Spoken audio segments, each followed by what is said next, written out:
And no better way to get you ready for the return of Luka on Wednesday night. We bring in the man who wrote the book on Doncic in Dallas, Tim MacMahon of ESPN. And yes, the book is The Wonder Boy. And the Wonder Boy looks like he's playing with some joy there, don't you think?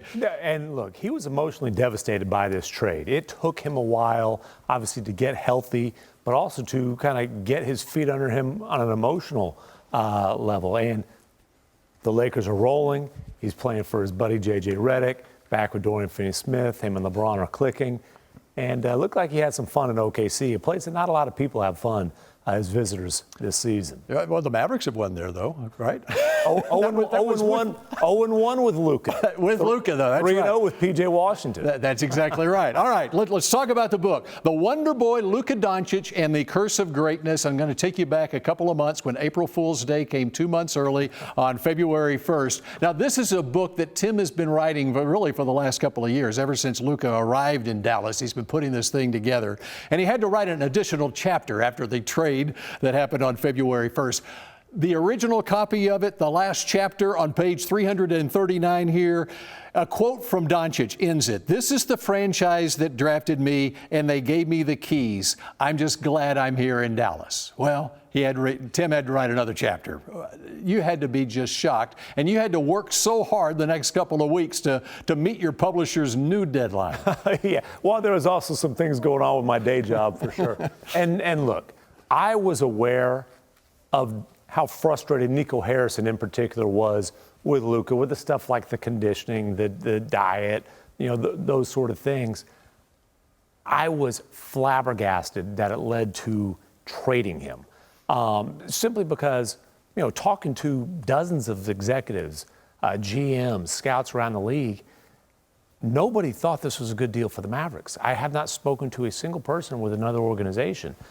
The vast majority say you just cannot trade this type of generational talent as he's entering what should be his prime unless he has the proverbial gun to your head. There was friction between Luka and Nico, but he was happy in Dallas.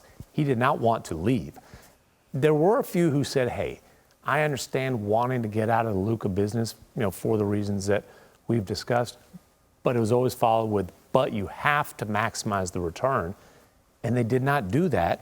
And part of the reason they did not do it was because they felt like they had to essentially stab Luka in the back and, completely blindside him, keep it silent. And in doing so, you could not create the biggest market, and you gave the Lakers leverage. The Lakers didn't even put everything they had available in the deal. It's just amazing how you can go from the NBA Finals in Boston last June. And, Nico, as you say in the book, he talked to the team after that, the devastating loss of the NBA Finals, and wanted them to come back with the best version of themselves the next year. To 6 months later, Luka is now a Laker. Well, and the game 3 of the finals really stuck in Nico's mind in particular through the summer. And they felt like Luka let down the franchise. Now, look. Do they get to the finals without Luka? Of course they don't. But Luka's flaws kind of bubbled to the surface in that game. And I didn't understand just how deeply that, lingered. And, Nico in particular felt like Luka didn't learn from that, didn't come back the best version of himself. He got hurt his calf again before training camp. It was a strain, although they didn't announce that. And then, the conditioning popped back up. Again, I knew the frustration. I'm still trying to wrap my head around. This is, at the time, was a 25-year-old, 5-time first-team All-NBA selection. There are very few people in the history of the game who were able to say that. And you decided to dump him months after he led you to the finals, after, by the way, leading the league in scoring and averaging, a little bit shy of a triple-double.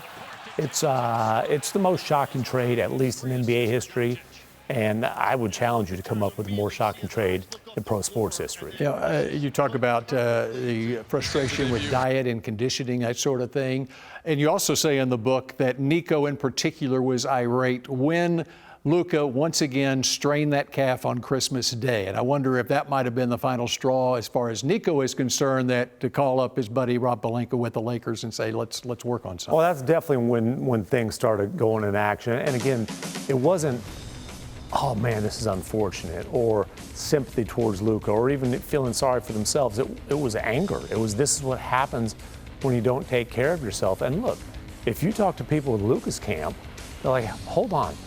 This is what happens when you rush back from a calf strain in the preseason. This is what happens when you rush back from a heel contusion that he'd suffered the previous week, and he's playing on his tippy toes.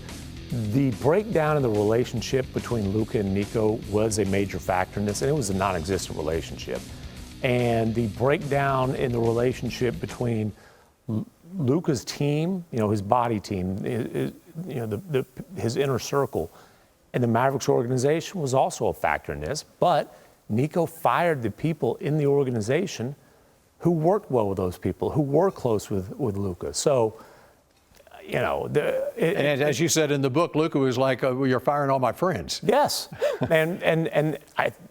they fired people because they were close to Luka. So obviously, I don't have to encourage people to look at Nico Harrison with a little bit of a scrutiny in this city. But it's merited. All right, how about Mark Cuban? Of course, he sells the team. He 27% ownership, but at the time he was still in charge, or at least he said he was in charge of basketball operations. Clearly, that ended fairly quickly after the sale of the team. Yeah, about when the ink was dry. And what Cuban is insisting now is that there was a gentleman's agreement, that he wasn't just flat out lying or trying to speak something into existence, which he's done before. And essentially, the gentleman's agreement wasn't followed up on. The important thing is this: Mark Cuban had no more say in basketball operations than any other rich guy who has courtside season tickets. If Mark Cuban had say, there is a 0.0% chance Luka Doncic would have ever been traded. I think Nico bringing that to Cuban, frankly, probably would have been a fireable offense. When Cuban was running the organization, the top priority was kissing Luka's butt. And you know what? I think that's a wise strategy. When you have that level of a superstar, you bend over backwards to try to keep him happy, to try to never let the thought of maybe leaving creep into his mind.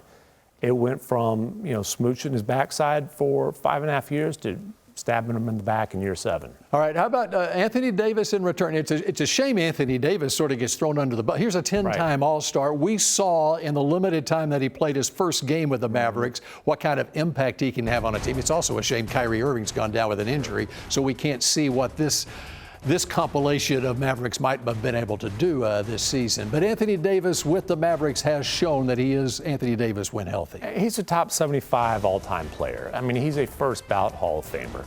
And I agree. He's been kind of trampled on because he is the face of the return for this trade that is just so hard to wrap your mind around. And look, he's 6 years older with his own durability history. Like, I get the criticism of the trade, and I think that's absolutely fair, but Anthony Davis is a heck of a player. But you know what? You're not going to see this team. Kyrie's not coming back, obviously, this year. We'll see what he's able to do when he's able to return next year. And in Nico Harrison's own words, he put together a time frame of 3 to 4 years where he's hoping they can be a championship team. You gave up a mid-20s perennial MVP candidate. So you gave up a decade-plus runway for 3 to 4 years after mortgaging the future in terms of draft capital successfully to build a contender around Luka. All right, 30 seconds. What kind of scene do you expect on Wednesday night? Surreal. It's going to be a circus. It's going to be a celebration of 6.5 spectacular years for Luka in a Mavericks uniform, and it'll be mourning from the fan base that it wasn't a lot more than that. I don't quite know what to expect from Luka. That wrath, we've seen it so many times. It's going to be an emotional night for him, and it will be very interesting to see how he channels that emotion. All right, our thanks to Tim MacMahon, ESPN. Up next, college basketball's national championship games. Again, it's the Wonder Boy, Luka Doncic, and the Curse of Greatness. It's available wherever books are sold. It is highly recommended. Thanks, Tim. Thank you.